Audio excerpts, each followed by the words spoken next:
Hey, Renter Retires, it's Adam Schroeder here with another episode. Today I'm flying solo. Zach Lee Master cannot join us, but we are joined by Dan Haberkost. He is the CEO of Frontrange Land, and we're going to talk about something we don't talk about very often here, and that's some land investing. But Dan, thanks for joining us today. Yeah, Adam, thanks for having me on the show. Excited to do a deep dive on land. Yeah, so let's just start off where we start off with everyone. Tell us a little bit about how you got into real estate, and also we want to know about what was your first deal. Yeah, I actually had an experience pretty young managing someone else's rental properties when I was in high school. I managed a farm and a small portfolio of rentals while my boss would go to Aruba for most of the year. And that taught me all about the real estate I did not or do not want to own myself, C- properties at best. Not a great dynamic with the tenants, but did that through high school. And then in college, worked full-time, went to school full-time. And around 20 years old, I didn't have a lot of fun through college like most people do. I mostly just worked and worked. And I thought, well, this sucked, but how do I take I already had 5-6 years of managing other people, running aspects of other people's businesses under my belt at 20 years old. So I thought, sure, I can do something with this as I finish college and go start some sort of my own business or invest in some way. And so started reading different books, equities, bonds. And then like everyone else, it was when I read Rich Dad, Poor Dad. That was the light bulb moment, right? And real estate it is. So my first deal, which to your other question, was a duplex. I was 21. It's in Parma, Ohio. I still own it today. So I bought that as a house hack, but didn't want to stay in Ohio. So I ended up moving out to Colorado, bought another house hack, still own that one today. And it was around that time that I realized, the low and no money down stuff is great for maybe starting an active business. But if you really want to accrue a large portfolio of rental properties, even if you go seller financing or figure out sub two, things go wrong, you need cash. It's much easier if you figure out how to make money. So I also just didn't want to work for somebody. And there's a long story behind this, but that's where Frontrange Land came from. So Frontrange Land is my active business. And if you think of just a giant direct to seller marketing funnel, all for land, a lot of them we just buy and sell, some on cash, some on terms, and then a few at a time we'll put new construction on. And that is the vehicle for scaling my income, for producing cash that can then be put into more long-term rentals. So that's a quick background on me. I'm 27 now, so pretty young, but I still feel like I've been doing this a long time. So it's a good start. Yeah. To your other question, as far as my first deal, it was that duplex in Parma, Ohio. I still own it today. Anyone who's familiar with Cleveland, it's a metro right outside of Cleveland. So what was your first land deal then? You mentioned your two house hacks you did. So what was the first piece of land you ended up buying? First piece of land. So going back to how Frontrange Land came to be, I started attending the local real estate group out here when I moved here. And I met a guy who'd been doing land and development for the last 45 years all over the country. And he needed or wanted help in his business. Plus he was at a point where he didn't really need anything. So he more just was enjoying, I think, teaching young people who are eager. So I drive down to Pueblo, Colorado every weekend, about an hour south of where I live in Colorado Springs, and help him in his business, introduce him to some of the new technology around, data pulling and that sort of thing. And eventually he wanted help sourcing lots for additional builds. And so my very, very first land deal was just an assignment to him for $1,000. And that was 2019. Yeah. 2019. Okay.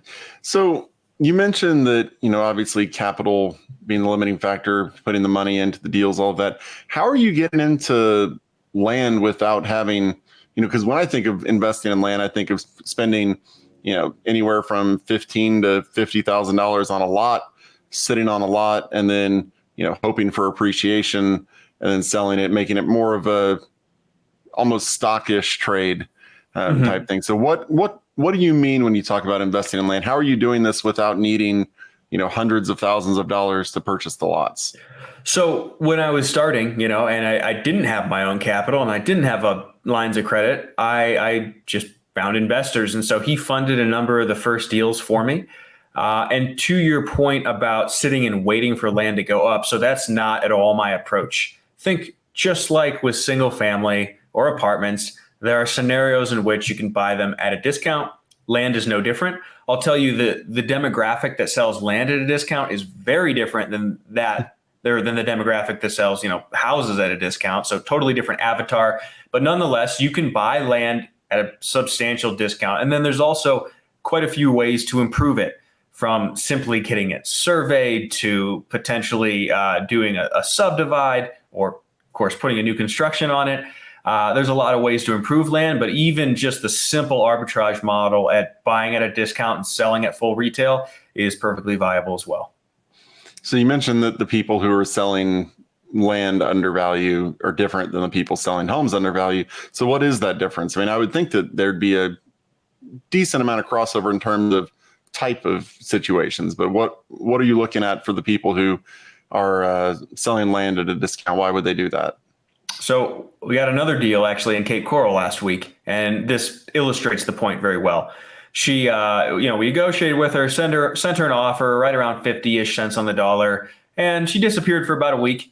And she calls back and she tells my acquisition guy, she goes, I was talking to realtors. I know what I can sell it at. I know I can list it at. I just don't want to deal with it. I'll just sell it to you guys. So the point I'm making there is it tends more to be somewhere between upper middle class and wealthy and apathetic about money and prioritizing their time, as opposed to distress. I mean, land is almost always bought with cash unless you're doing a new build right then and there. You can get loans for new construction that might include the land, but most of the time it's bought for cash. And these sellers bought decades ago for cash. So they tend to be in a decently strong financial situation. Not always, but I would say it's 90% that sort of seller, 10% distress when we get deals. Very rarely is it, hey, I need to sell in a hurry. And so this has really played to our advantage in that all of our marketing, both on the cold calling side and then the mail pieces we send, I do not say quick close, quick cash sale, take out the word investor. All these words have become very scammy in the minds of land sellers. And so all these people from the single family house space have come into land, and they're trying to use the same methods and techniques to go after land sellers. And you can get deals that way. But I'll tell you, the biggest thing on the minds of the people that sell us land at a discount are legitimacy. They're concerned about getting scammed, and they want ease, right? And so, but the first hurdle to get over is legitimacy, right? They tend to be older. That's the biggest demographic that is the target of scams. So proving to them or showing to them right off the bat that this is, hey, we're a legitimate company. We'll actually buy it. We actually have the money, tends to be what gets us deals. So what are you showing for legitimacy? I mean, is it just a website or? Quite a few things. So a nice website, a postcard, and mailers that don't mention anything that everyone else is mentioning as far as quick cash sale. That especially, we've had a bunch of sellers tell us this. Hey, we called you because your postcard looks like you're actually a real company. And so on the front, it says, are you gonna, or something, I forget, I'm pulling from memory here, but are you actually gonna build on your land? If not, let us buy it and put your money to work elsewhere. Something along those lines. And then on the back says, tired of fake offers, we send proof of funds and introduce you to our title agent, removing any and all risk for both parties. So that has really served us well. And then along with that, along with the nice website, and we have all kinds of FAQ sheets that take them through the process of what it looks like once we go under contract, a detailed process describing our due diligence, what we're doing after our initial call, when we tell them, hey, we're going to go do our due diligence, and then just teaching my guys how to talk to these people, what goes into building, just teaching them the lingo, because a lot of these sellers too are old developers who have a few lots left.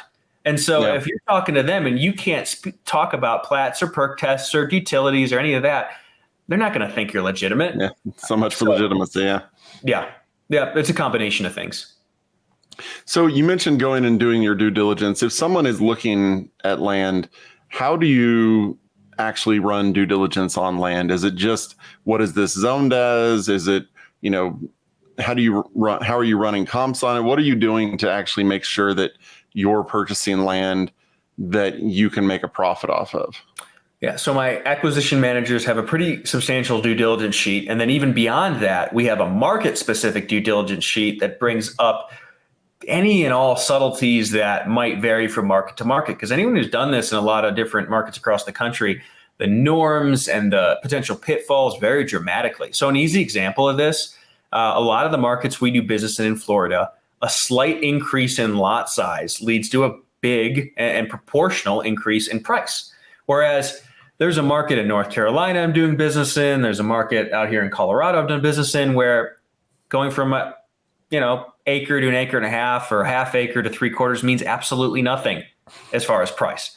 And if you don't know that, you're going to get yourself in trouble. So along with our due diligence sheets that go through utilities, topography, are there flood zones, wetlands, what are the neighboring properties look like? All that's on there. There's also just hey, when we're in a new market, you need to call several of the realtors that are selling all the land and talk through with them, what's important to people in this market that I might be missing. And if you're talking to a competent realtor who sells a lot of land in that market, they should be able to answer that for you. So how do you determine markets? I mean, you mentioned those, but it seems like, if you can find undervalued land, should you just go anywhere and buy it? Or are there specific areas where you're focusing on? Because I know when it comes to homes, there are obviously landlord-friendly states and non-landlord-friendly states. Are there land-friendly states and land-unfriendly states? How does that part work? So this is always evolving because the market's always changing. But I'll tell you, last year, as things were changing, interest rates were going up, nobody knew, how substantially would that slow down the market. I thought, all right, I think the best bet I can make is shifting our business to the parts of the country with the most amount of people and money going there. And so that's why we shifted to Florida and North Carolina. And then along with that, there's also just endless subdivisions in both of those states, especially Florida, that were done, in the 60s or 70s, only a small portion of them built out, thousands of simple infill lots remaining. And so that tends to be the product that I know and that we've done the most, right? I haven't done any big acreage, just hundreds of small 1/4 to 1 acre infill lots. So it was the type of product that I knew, and then it was in the parts of the country that had the most people going there. And what is land? It's the starting point for any new building, assuming it's not recreational. We're talking land that would have houses or some sort of structure put on it. And so the parts of the country where there's the most people going and therefore a need for new housing would make the most sense as continuing to see land sell, even if we go into the recession, which of course this year ended up being pretty strong, pretty much everywhere that I'm doing business and any of my friends are doing business, but wasn't sure that was going to be the case a year ago. So the short answer is I picked the parts of the country where I felt had the most potential for there to be continued demand for land. Yeah. So are you looking at, or is part of your due diligence for the market looking at like construction starts and, just population growth, or is it just population growth, or kind of how do you determine that, how did you determine that, yes, there's land in North Carolina and yes, people are moving there, but does just those two things make it, a really good potential or what? Yeah, this is a hard question to answer because there's always the quantitative side, sure, but there's the qualitative side as well. And so I'll give you an example. So late last year, one of the markets I got into in North Carolina, I just noticed a huge pocket of recently sold lots on Zillow in the last 30 days. And if you looked at how many lots for the market came on and versus how many sold, far more had sold than came on the market. I'd never heard of it. I have dozens of friends in this space all over the country, and none of them had ever talked about doing business there. And then I called a few realtors just to, get a feel for what's going on. And this is more the hard to quantify side of things, where I mentioned a lot we were looking at, and they go, "Oh no." I had two of them say something along these lines to me. "Oh no, that's not on the market. You can't buy it." And I almost started laughing. And the more I talked to the realtors there, none of them had a clue about investing or going direct to seller. They thought what's on the market is all that's available. Yet at the same time, there's a huge amount of retail demand based on how many lots we're selling. And so there's been a few times when I've been able to find a big imbalance between the demand from the consumer and competent people on the realtor, builder, investor side fulfilling that demand. And those markets have always been gold mines. And so that was the case there. It's been a super profitable market. However, it's gotten far more competitive since then. So all that to say, there is a hard to quantify side of picking markets where just talking to locals can provide a lot of info. So on the flip side of that, you call any realtor in any market in Florida, and they're working with 6 other investors. They know exactly what assignments are and how to go direct to seller, right? Because those are very busy markets. And so that's tends to be a much harder place to get deals if you run into that. Yeah. So when it comes to your reselling, are you just primarily selling and forming relationships with builders? Are you talking to like custom home people to see, who their clientele is? Or I know you're doing like, just mailers in general, like you talked about, but who are you targeting? Like who's buying these? Mostly listing with realtors. That's been really valuable. When you find a good realtor, having a second set of eyes who knows the locality, who can go look at it in person is really useful. And so the vast majority we just sell on market. We always also list them on Craigslist and Facebook. And it's amazing how many times we've had a lot listed and it still ends up selling via Craigslist or Facebook. And then I think I had mentioned— Didn't see that one coming. I know I have sold dozens and dozens of lots on Craigslist and Facebook. So some relationships with builders. I think I mentioned D.R. Horton's buying one from us. So if we get anything in their markets, I just send it directly to their land acquisition guy. So mostly just realtors on market. Yeah. Now you mentioned finding a realtor who specializes in it. I mean, how do you find those realtors? I mean, are you just going on and seeing who's selling these, or how are you finding them? Because I can't imagine there's a ton of realtors out there who are specializing in land. And I also can't imagine that they're doing a great job of marketing themselves to the mass public.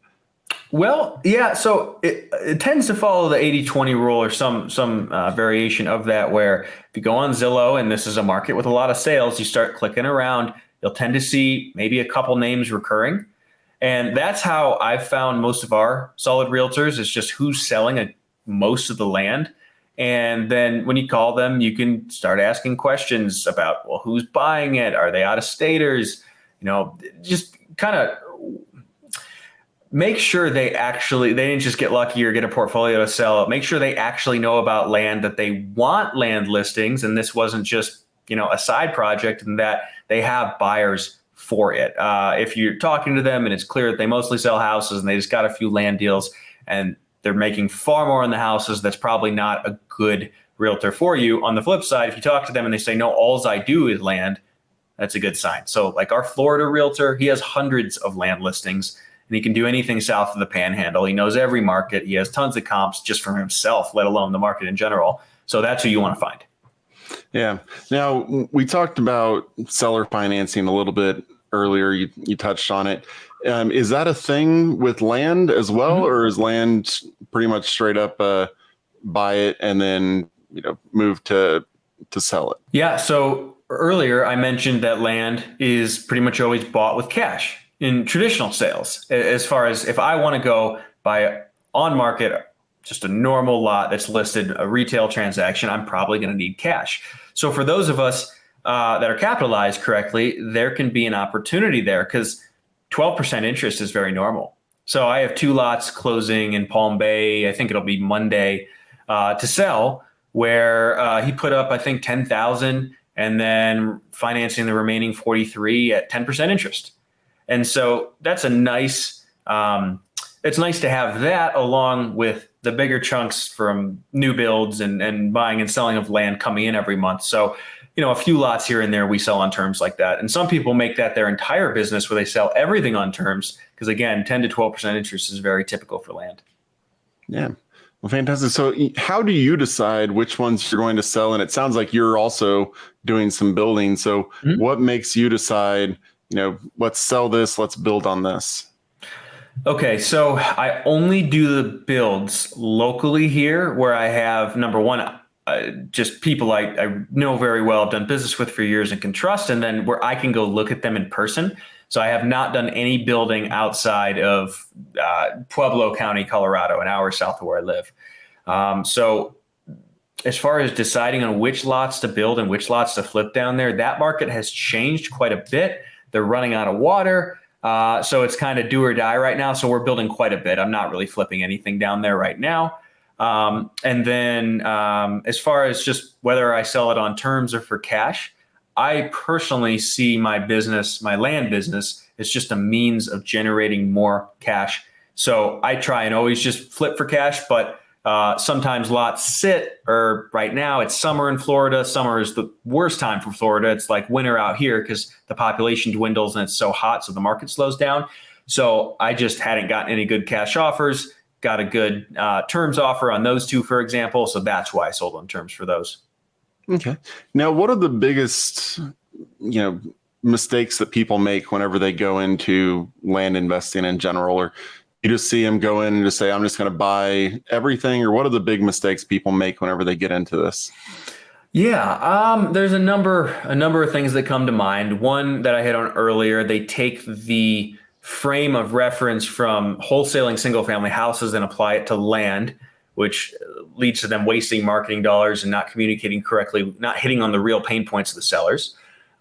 Number two, just in general, they don't take into account the lag between, or the cash conversion cycle, I guess would be the word, right? The time from the day you spend a dollar to the day that you make a return on that dollar. And so, sure, sometimes we send mailers, we get a deal off of those mailers 2 to 4 weeks later, and we sell that in 30 days.